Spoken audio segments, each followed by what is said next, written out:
let's get ready, let's get ready to rumble. Get ready, get steady, and rumble.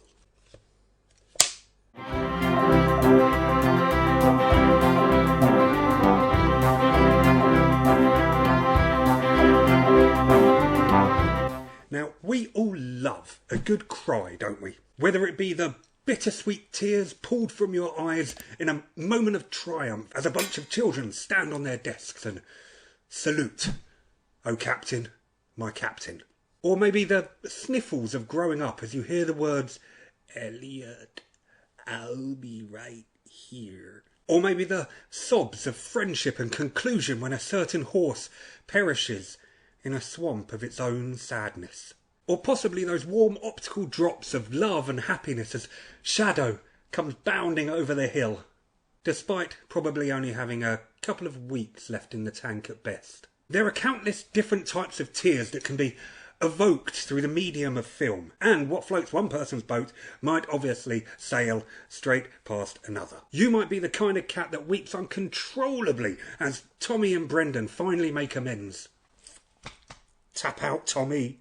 Or maybe you're the fight for justice type warrior who thrives on seeing goodness overcome in the likes of Philadelphia or A Time to Kill. Maybe romance is your bag. Maybe your idea of comfort is watching Leo freeze to death, or Noah and Ali taking a long nap together. Hell, maybe it's just the realities of life that hits you hardest. Blue Valentine, Manchester by the Sea, Broken Circle Breakdown. Everyone has their own story to sob to. But aren't these all just a little shallow? I mean, sure, they evoke some sort of unwitting physical reaction from you. They may pat themselves on the back and say, "Whoop, major seep." But really, surely that's just as easy a trick as making somebody jump in fright or laugh in delight.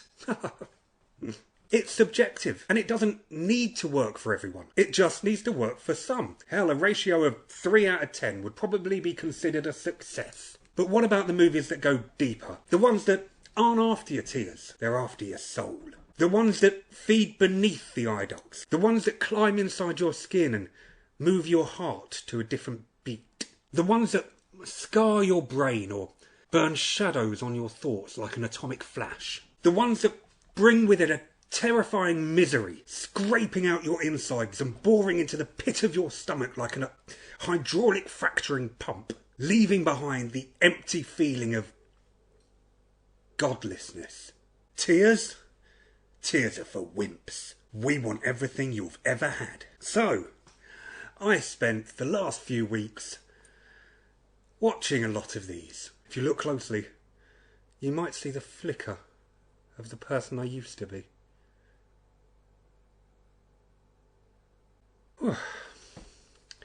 But before I compiled this list of frankly exhaustingly depressing movies, I did have a stipulation. The sole subject of the movie could not be the overriding reason to include it. We must investigate further than that to really understand a movie's power. For example, the Holocaust is clearly one of the, if not the most horrendous act ever committed by humanity. So therefore, on a purely narrative level, Schindler's List has to be in. However, although thoroughly heartbreaking in places, Steven Spielberg does ask us to find slight redemption in the heroic acts of Oskar Schindler. He also does that rather patronising thing with the red dress. So, as a whole, that movie can get in the bin. The Boy in the Striped Pyjamas likewise. However, here, by placing us on the other side of the fence, the movie flirts dangerously with asking us to sympathise with the Nazi family, even perhaps positing the idea that the finale might serve as some sort of justice for the murder of over 6 million people, which is frankly unforgivable, so off you trot, get in the bin. The themes within the movie could not solely dictate an audience's emotions towards it. There must be something more. For example, the emotional destruction of one life could quite easily be presented as more horrifying than the physical destruction of another. There are a multitude of facets and mechanics to consider. So, if you've never had the inclination to drape a piece of wilted despair over a burnt crumpet underneath a tormented chicken's ovulation and covering it with an ooze of mustard-coated desolation and desperation, then maybe this breakfast is not for you. So, here we go. The top 5 most depressing movies of all time. Yeah, I'm going to need the whiskey. Yeah. Number 5. Irreversible. The fact that a movie that opens with the hugely graphic annihilation of a person's skull and features within it a gut-wrenching, seemingly endless, unflinching portrayal of horrendous sexual abuse is only at number 5 here might indicate quite how close to the depths of hell and humanity we are inversely flying. Tu veux que je te lise?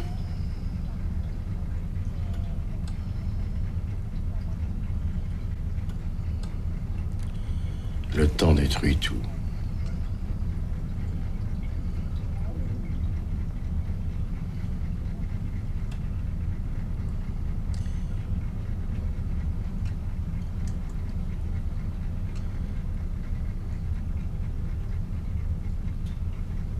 Je viens de penser à ça, tiens.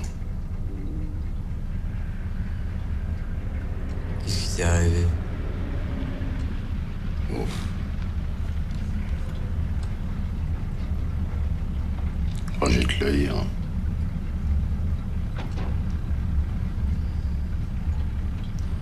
Je fais de la tôle parce que...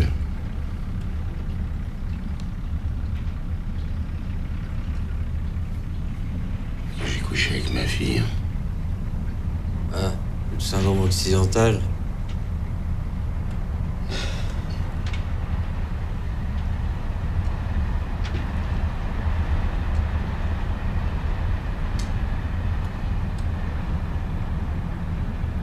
J'arrête pas d'y penser.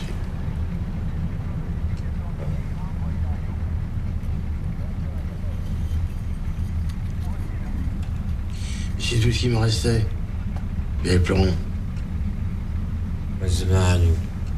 Directed by Gaspar Noé and starring Vincent Cassel and Monica Bellucci. This caused quite a stir upon its debut at the 2002 Cannes Film Festival, prompting rather understandable walkouts and, by all accounts, spontaneous vomiting, brought about by not only the incredible difficult themes and imagery, but also the use of low-frequency sounds that accompany roughly 60 minutes of the movie, with the deliberate aim to create a sense of nausea and anxiety within the audience. This is the perfect example of the social nihilism elements of the new French extremity movement that emerged at the beginning of the 21st century, alongside such other titles as Baisse-moi and Haute Tension, or High Tension, or Switchblade Romance, depending on where you're watching it, recalling the extreme cinema movement of the early to mid-1970s, which included such films as Salo 120 Days of Sodom, Last House on the Left, and In the Realm of the Senses. Irreversible is desperate in its search for depravity. It is unrelenting in its pursuit of degradation. The story follows the narrative of classic revenge thriller, but it's presented to us in reverse order, forcing us to watch the act of vengeance before we see what led to it. Hiding the reason for such a horrifically violent act makes us question how perverse the seemingly inevitable ability to lose our sense of humanity and societal morals truly is, and questions, does every action truly have an equal and opposite reaction? Seeing how cruel and inhumane the reaction is first is a terrifying conceit, as we are left to imagine how utterly appalling the act that led to it must have been. And if you're looking for balanced reasoning here, well, you might well not be disappointed. Horrified, disgusted, revolted. Yep, yeah, this film is pretty repulsive. It has its merits though, and if you are looking to see something that will stir you in a way that possibly you never have been before, you might need look no further. But really, we've only just begun. 4. Dancer in the Dark. Well, it wasn't going to be a list of depressing movies without including the oft-proclaimed king of misery Lars von Trier, was it? Surprisingly though, however, I find his most miserable piece, that's not necessarily negative by the way, to come not from his self-titled Depression trilogy, but actually from his earlier Golden Hearts trilogy. Now, I'm not saying that the trio of Antichrist, Melancholia and Nymphomaniac are a barrel of laughs by comparison, they most certainly aren't, but I would have to argue that all 3 movies in the Golden Golden Hearts trilogy, The Idiots, Breaking the Waves, and this, Dancer in the Dark, are actually more bleak. There is a truer level of realism within these movies that emotes easier with the audience, where Antichrist and Melancholia in particular plump for surrealism and fantasy to investigate Lars von Trier's visions of psychosis and eschatology. Breaking the Waves and Dancer in the Dark places its trust solely in the hands of authenticity and the human touch. Real people, real lives, real fucking pain. Raindrops and roses and whiskers on kittens.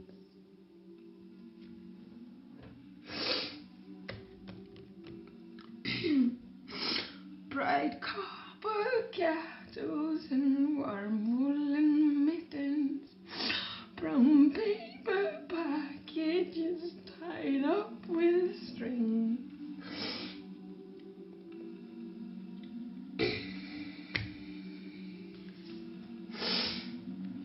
These are the few of my favorite things.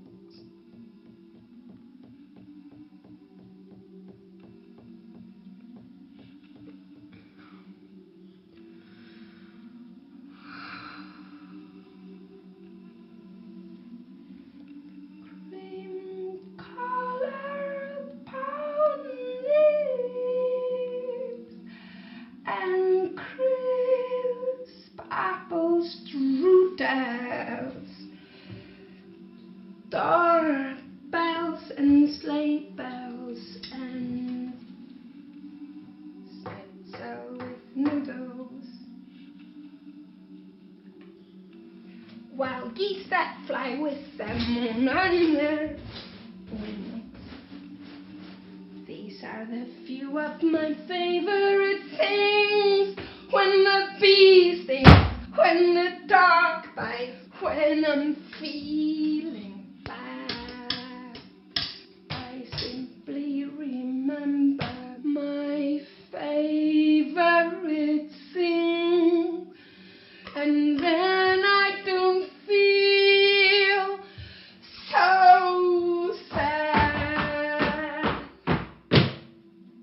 Dancer in the Dark, released in 2000, tells the story of factory worker Selma Jezkova, played by Bjork, who is battling against the clock in order to save enough money to pay for an operation to save her child's eyesight. And the clock she is competing against is the very same degenerative eye condition that her son will soon suffer from. Within the confines of the world that Lars von Trier has presented us with here, the diminutive Bjork looks positively minuscule. The factory she works in looks Goliath in comparison. And Peter Stormare, who plays Jeff, Selma's not-so-secret admirer, towers over her with innocent power. It is this technique of making Bjork look as tiny as possible that really resonates with the audience. The strength she possesses to carry on and battle throughout, seemingly at complete odds with her physical presence. Her delicate tones, the innocence she exudes as she sings, her almost childlike captivation with golden era musicals, the tiny trailer at the end of the garden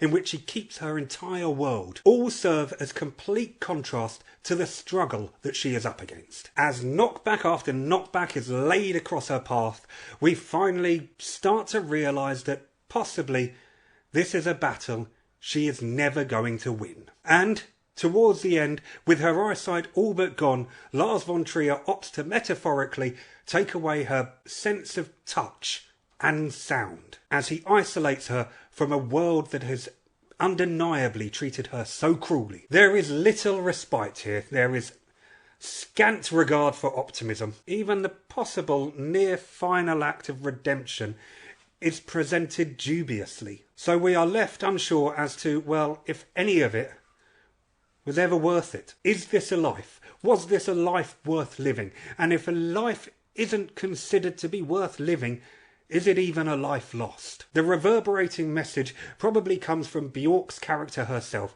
as she sings, with the help of the poster boy of gloom, Radiohead's Tom York, the words, "To be honest, I really don't care." Fucking hell. 3. Requiem for a Dream. Christ.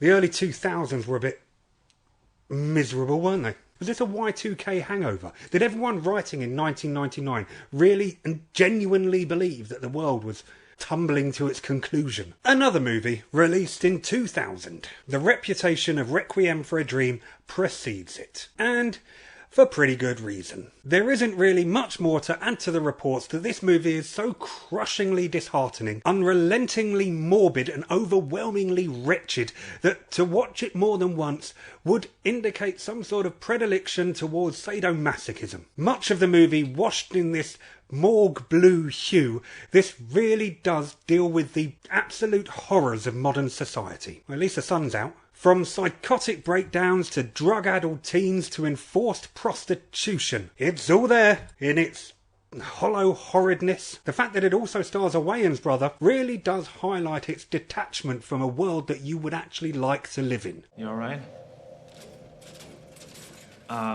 So, Mrs. Goldfarb, we've tried several medications and you don't seem to be responding. I believe we might be at a point where we might want to try some alternative methods. We've had excellent results with ECT in the past. So if I can just get your John Hancock, we'll get underway. Great, thanks.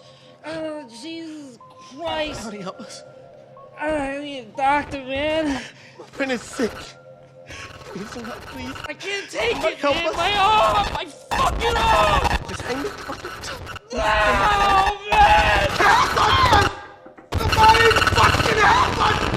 Directed by Darren Aronofsky, no stranger to psychological horror, following his Lynchian debut Pi, and boasting an Oscar-nominated performance by Ellen Bernstein, this uncompromisingly grim tale of addiction and the desperation it marries is a chilly dose of desolation mainlined straight to your soul. Employing brutalising rapid editing which whips its audience up into the adrenaline-fuelled lives of its main players, allowing no one any opportunity to disembark before it comes to its crashing finale. It's one hell of a ride, like an emotional fairground attraction with the honest-to-God chance of mutilation. Warning, following viewing, just listening to a few bars of Clint Mansell's theme Lux Eterna will probably send you spiralling into a pit of self-judgment and hate for the rest of your life.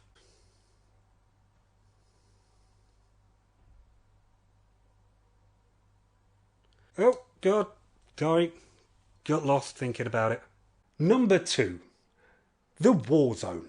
Ugh. Is it any surprise that this is Tim Roth's first and only directorial outing? No, it's not. Who on earth in their right mind would allow this absolute monster to be at the helm of something else? And what could he possibly want to achieve that he didn't with this? Surely he's got nothing left to say. This is like one act away from a bona fide snuff movie. Yeah, okay, I mean that one act is kind of like the act of murder, but still, it's horrible. If part of you isn't dead after watching this, then I really wonder whether any of you was alive to begin with. From the outset, you know that you are in the kingdom of bleak, as the classic grey skies of England pour down upon a desolate countryside home, one long since ravished by the elements of this unforgiving isle. Tilda Swinton, on the verge of giving birth, glugs on some red wine as she bathes her husband,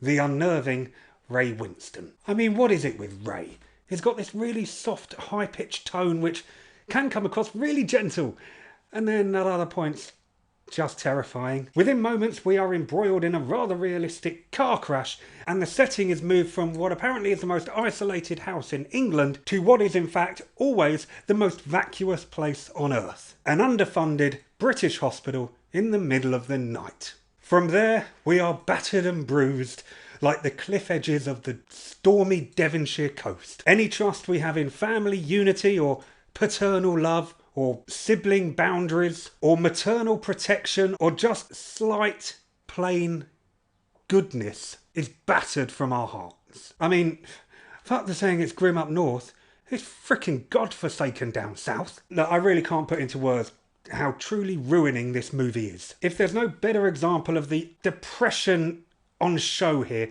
it's that Tim Roth has placed us in a world where there is only one pub and it doesn't play any music. You want a drink? No. This is my little brother. Hello. We're going to the beach. I'll come. Alright, but you'll have to ask Mum and Dad. Why? Why do you think? Come on.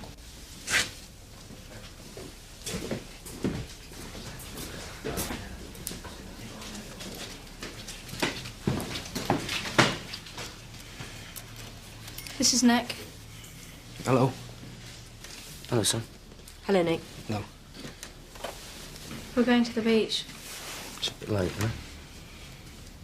You driving, are you, Nick? Yeah. That's your first, is it? Yeah. Can I go? Will you bring them home? Of course.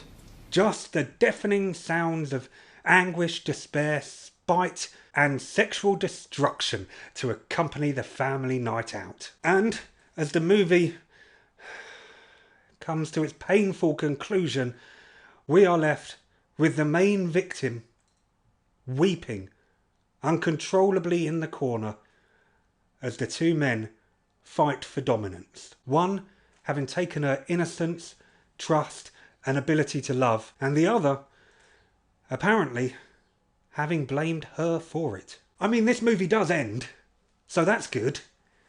But with no parting wishes, not even a cursory head nod. It just simply leaves us. It's ruined the dinner party, it's thrown up in the fish tank, it's punched the host and it's poisoned the dog. And it's left the door open on the way out, into the night. Mercifully, never to be seen again. Oh, but the impact will remain. Plus, it's left you bloody freezing. Someone shut the door.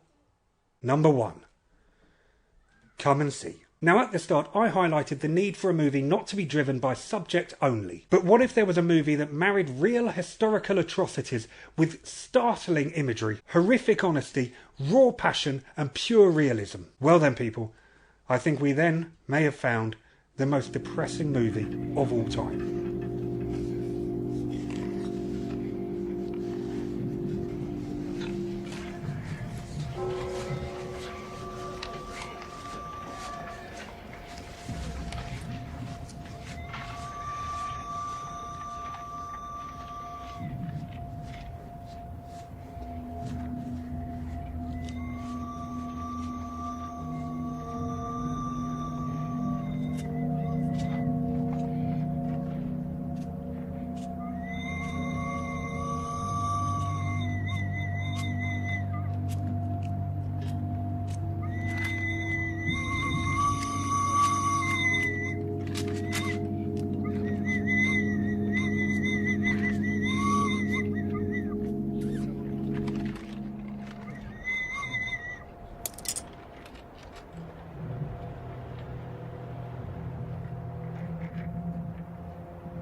Любить. Рожать.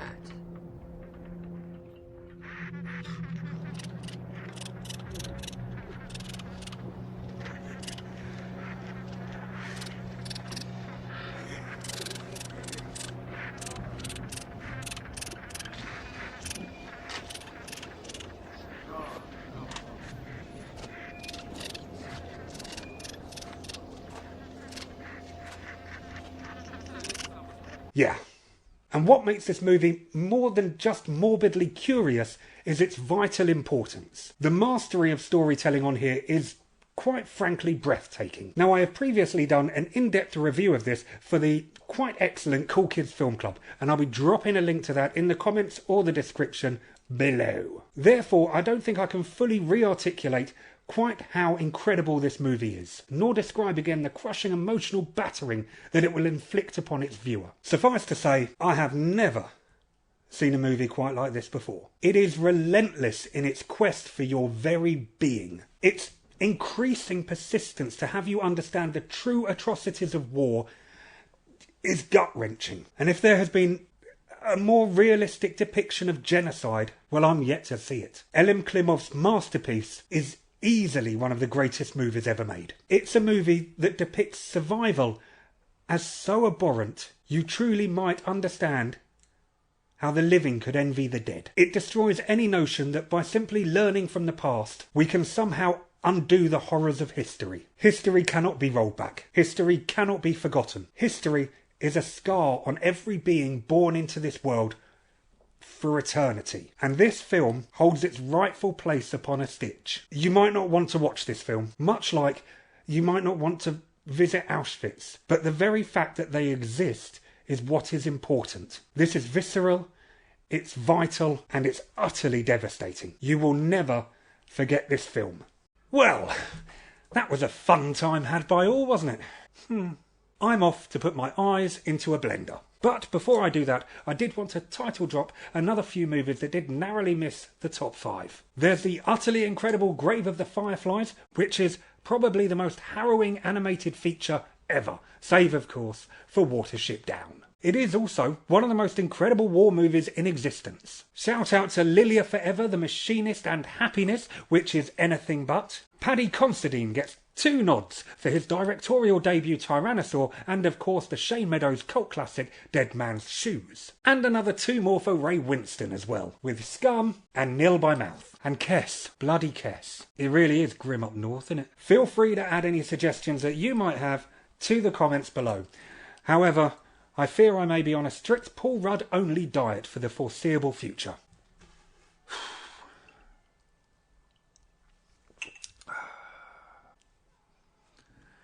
Laters.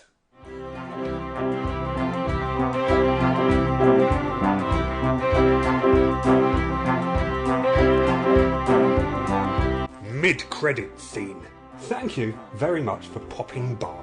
Like, comment and subscribe to the channel. That way you can get all the updates. You can also catch me on the Cool Kids Film Club. They can be found on Facebook under the title Cool Kids Film Club, and on YouTube and on Spotify as well. If you have any thoughts, comments, suggestions, general musings, why not catch me on Facebook, Instagram or Twitter? Some people will ask why I did this. Well, simply, she gave me a pen.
Любить,